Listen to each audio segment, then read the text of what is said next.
Hello folks and welcome back to Suionia. It's been quite a journey. You'll see that the date is 5 years after we last left off, and there is some stuff I have to explain. I was hoping to release one episode a day for 1 or 2 weeks and then just finish this Let's Play, but it's been a couple of days for those of you who follow the series as they go up. Actually, more over a week now, I think, since I last uploaded an episode, and that's because my save game broke. I was still using the press copy, so it was still not the final version, and it may have come of that. But basically, since I had an Iron Man game, I couldn't go into the console commands and try to fix the issue. Instead, I had to send the save over to the team at Paradox Interactive, who were very helpful and de-Iron Man the game for me, and then I had to manually tag switch to countries such as Carthage, Phrygia, and Rome, and move their fleets around the entire world to kill pirates, because apparently pirates were causing some sort of crash for some of us on the press copy. It should be fixed now, but I don't know. Our save game, since, you know, this is on the released version, this is an old save, and we've done this kind of stuff, might not be 100% stable. But I'm not sure. Fingers crossed, though. That said, I think in these 5 years, our country was able to get a new tribal chief, Agenaric Holorix. He is a 11,357, so much better than our previous ones. And in terms of loyalty, everything's going up. Things are great, and I think things are looking good. We just need to actually, let's go to religion. And let's sacrifice to the gods, and boom, there we go, spend our glorious mana points. Research efficiency almost says 300%, glorious, glorious, glorious. Research points plus 10%, of course I want that. Experience decay, navy tradition, discipline, omen duration, oh actually no, pop growth, that's what we want. Oh, here we go, increased council powers. We'll lose some loyalty with the clan chief's rule. Popularity will go down, which is terrible. And we don't really gain tyranny. But this will actually enable us to now go over to decisions and embrace democracy. Lovely. We'll lose 3 stability. I don't care. We are now a republic. Alright, let's see. Democratic Republic. We can choose 3 new civic, or a balance of 3 civic ideas to get the boost, which we'll do in a second. But first, censor, magistrate, tribune of the soldiers, tribune of the treasury, augur, high priest, tribune of the people, and physician. We have factions. I haven't played around with those too much. We have the civic faction, the military faction, the mercantile faction, the religious faction, and the populist faction. Wait, is this really power cost plus 10%? Is that all they do? They have no good bonuses? They must have some sort of good thing, right? Honestly, civic faction seems like the best of these. I mean, well, we'll be waging war and stuff, but I don't know. We'll just put a bunch of people here. Literally, like, basically everyone around here is of the civic faction, which is nice, but I worry that some factions will be unhappy. Alright, so I'm gonna go for military administration in our oratory ideas, mostly because that gives us the very, very important loyalty that we need. Land appropriation reform. Private ownership of land is necessary. However, it is clear that where the state requires the use of certain territories, it must have the power to relocate those inhabiting them. Yes. National citizen output plus 15%. They'll also give us more research. I know that there is... The slave one is nice, but, you know, citizens are also really nice. The sea affects the very rise and fall of empires. Dominance in this theater is vital to our interest. Yes, our coastlines will extend along all of the Baltics and maybe even into Britannia and maybe even south to Rome. Mercenary maintenance minus 10%. Ooh. What I don't get about the attrition up here, though, it's so annoying as being in Scandinavia, because like we don't have enough manpower to ever replenish entirely, and the winters are really severe. Which means that we'll always take a base attrition no matter the the amount of men we spread out. So some people were like, oh, you have too many men in one place. But even if I had only 1,000 men in every single province, that would still, there's still a base attrition of 1 to 2 or even 3%, I think, depending on the severeness of the winter in that province for any kind of weight. More military traditions. Let's do light infantry cost. Yeah, look at that. We've reached peak research efficiency. We are going to space soon. So what's the tech level? We're at 10, 11, 11, 10. What's Egypt at? 10, 11, 10, 10. So we've surpassed Egypt, which, as far as I know, was one of the most advanced. Macedon's pretty advanced, but Rome, way behind us. Phrygia, super behind us. Armenia, Seleucids, you know, we are at the top of the world now, I think. Administrative patronage, plus 0.1 loyalty per month, yes. Shorthand writing, yes, let's go. Tech speed. Slaves or citizens? Slaves, because now we have enough citizens, I think. Alright, time to begin expanding. We are going to fabricate a claim on Herulia here. Wait, Scandia Insula, where is that? Okay, that's Scandia Insula. Yeah, we want Herulia there for the borders to look decent. Alright, let's go to war here. Actually, I do have a West Gothia claim, but, you know, that's surrounded over there. Let's go. Yeah. Excellent. In the middle of the war, we have a new ruler, Castillake Regalicus. Yes, so now we have some same scorned families, but we need a new augur. Also, I forgot to correct myself earlier, and but in the first episode, I may have come off as kind of pedantic, saying that Suionia here was the Suebi tribe that went over to Galicia. I was completely wrong, and it was kind of just a guess. So I'm sorry if I came off as spreading it as a fact, but yeah, it's not the case at all. Actually, don't know how much is written about Suionia as we see it here. I think there's just very little information, especially, you know, in these regions at this time in history. So I think this is just kind of a pet project of Paradox, especially because, you know, I mean, especially the banner. This is definitely 100% inspired on the Three Crowns. Time to destroy the Cimbrian army. Alright, this is a bit dangerous here. Actually, let's take as much money as possible. Our peace deal is I'll take Herulia here. I'm gonna give Leonia that one province there, even though we actually want to own that. You know, border gore. I want to fix it. And Cimbria will also release Teutonia. I'm hoping Teutonia is actually part of northern Jutland here, mostly because if you look at the culture map mode, we can see Teutonian over there. So I'm hoping it's only that is going to be released. It should be showing on the peace map mode, but unfortunately, for some reason, it's not. So, oh well. Let's go ahead and do that. Boom. Where's Teutonia? I don't see it. Okay, I guess it didn't happen. Look at that monthly balance. 10.27 and growing. I mean, how much does this mercenary cost? The thing is, hiring mercenaries is actually kind of strange. Maybe I'm clicking wrong here. But if you click here, you only see the commander. And then you actually have to go into the mercenary group and then click here and find... It's such a strange interface. Why can't I just see how much this is also going to cost me per month? It only says the amount it's going to cost me to disband, right? I should have some sort of button to do that there. But, oh well. Oh, and you have these. Yeah, so once we start making even more money, things will be fine. Who cares about manpower? Oh, right, I totally forgot. We can build armies with this big army here. So we'll click that, and then we'll click... what do I click?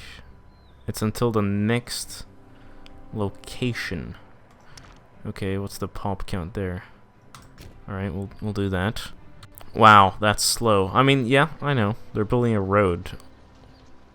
but why is this so slow? And why can't I do like a massive order? Why does it have to be individual province to province? That's so much micro. Heldukas will be very displeased if I don't give him an office soon. Yeah, he's already disloyal. Why should I care? Ooh, barbarian invasion. They seem to have already destroyed Romatia over here and just breached right through West Gothia and are now marching into Suionia, which is only good for us. Ugh, this one asshole has been whispering in the ear of my physician, and now I lose loyalty with him. Damn it. Why? Why? All the barbarians have just like marched straight through everything, and the countries just have done nothing to stop them. Zooming in, it is kind of gorgeous. This, you see the road right there, you see the dynamic city kind of growing there. You see that there are some cities along the way, smaller settlements. As you reach the Vanen, or no, is this Vättern? Oh my god, everyone in Sweden is gonna hate me, even though I'm Swedish and I should know this. But yeah, these places are well populated and slightly bigger settlements. Oh, isn't that beautiful?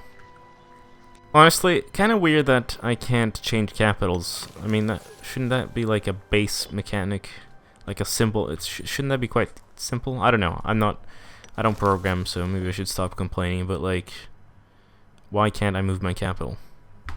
Ooh, our next ruler is going to be from the Mercantile faction, and he's an 8-8-10-0. Okay, 0 is not so great for religious power, but that 10 charisma. Ooh la la. I will say, though, it's kind of annoying having to rely on rulers. This is why a republic is nice, because you get more rulers moving around, but those first 100 years we played there, it's just what a slog. You know, if you're unlucky with RNG, there's really nothing you can do. It's kind of boring. So long live the Republic. At least we get some changing of rulers. You know what? Let's dissolve our alliance here with these people. Ugh. Also, I kind of get it, but I still don't. Why can't I ally regional powers as a local power, and why am I a local power and Anglia a regional power? Like, sure, they have 228 pops, but I have 203, and I'm a republic with like super tech, you know? It's so arbitrary. Should we promote the oligarchy? The thing is, we'll lose the military tradition option, so you know what? Forget that.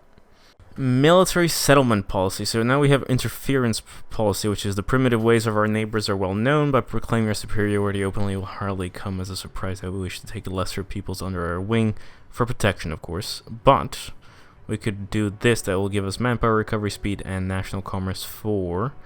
because honestly, aggressive expansion, we're not really accruing that. So we must assign a portion of all conquered land to the veterans of the campaign who are responsible for acquiring it. As such, our hardy soldiers will continue to act as means of peacekeeping and no longer overburden our home territories. Excellent. You want an alliance? No. Man, this is almost hilarious. Look at this. Okay, so our main province here is super civilized at levels almost nearing 65 here, whilst Rome, where's Rome proper? I mean, Rome proper is probably going to be super high. There's Rome. 57. 57, everyone. And over here, 79. Alright, I mean, that's Greece, so it's special. Alexandria is super high, but the rest is below our civilization level. We are more civilized than most of the Mediterranean and Mesopotamia. Crazy. I mean, we could count this as one of the cradles of civilization, almost. If we're gonna pretend like this is in any way making history. Oh, I don't understand why fabrication of claims is gone and we have to spend this oratory power. Like, sorry. I'm starting to complain a lot, but I just have to sit around and wait for a bunch of stuff when I don't know. Like right now I have a truce with Suionia, even though it doesn't show here. It only shows on my screen that I have a truce with them. So I'm going to have to wait 7 more years until I can actually declare war on them. And if I fabricate, like, I'd have to fabricate on Herulia if I want to go to war early. I don't know. It's getting kind of annoying because, you know, I have all this money that I can't use because I don't have enough pops in places that can do stuff. I don't know. It's getting, you know what? Yeah, let's, we can actually build one thing there. Thank the Lord. Archer's defense, plus 15%. Glorious. Ah, Hail of Stones. Wait, what? We also got this one? At the same time? Oh, there's like a line here. So once you finish that, you get that one as well. Ah, nice. Now, also, I have this much money, but why can't I use the money to bribe people? Why do I have to use oratory power to bribe people? I don't understand. Like, what's the use of money anymore if I can't use it as, you know, a strategic resource that can replace proper things? Hello there, Luigia. We are going to be allies, I think. There's no port in all of these why is there only a port in these 2 provinces? What is a port? It's like, it's not a building I can build. Granary, Fortress, Training Camp, Marketplace. Where is the port? Why do these 2 have ports and not the rest? Ah, a new ruler. Archon, right. That's the name of our rulers, Archons. Okay, he's pretty bad, but oratory is decent, so okay. Deny priests and senate. They'll decrease our tyranny, which would be nice, and I don't see any other law that would decrease tyranny, so I think we're gonna go with it. It says that the religion's faction will increase its influence, but shouldn't it be going down? Because, you know, since they won't have a place in the government anymore? I don't know. It's kind of weird. Hooray! We have a little fleet that I've called the Sjöstam 1. And it's just gonna do a trip around the Baltic, see if there are any pirates here. I mean, I doubt that there are any pirates over here. I mean, there's nothing to raid over there, but you never know. And then we'll go around over there and then back into port in Ireland. Anglia is offering us a guarantee. You're a migratory tribe. Guaranteeing a democratic republic. I guess I'll accept. Yeah, alright. Yes, we have way too many men for what we can sustain. Tribes are much better up north here because clan retinues have to feed themselves and they don't take from your own manpower pool. Now that we became a democratic republic, our armies are suffering. But at least we'll have the money to actually buy some mercenaries. Ooh, general loyalty or tyranny decay. I like general loyalty. Alright, Leonia has no allies anymore, and we're only 1 year away from being able to declare war on them.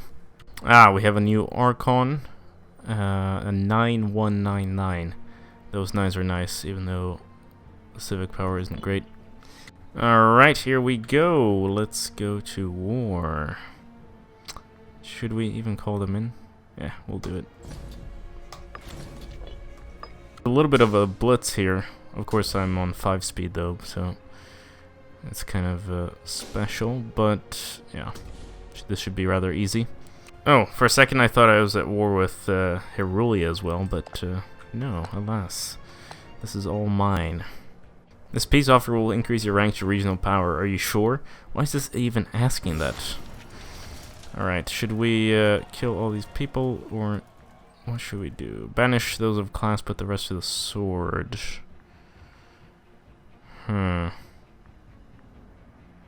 Yeah, you know what?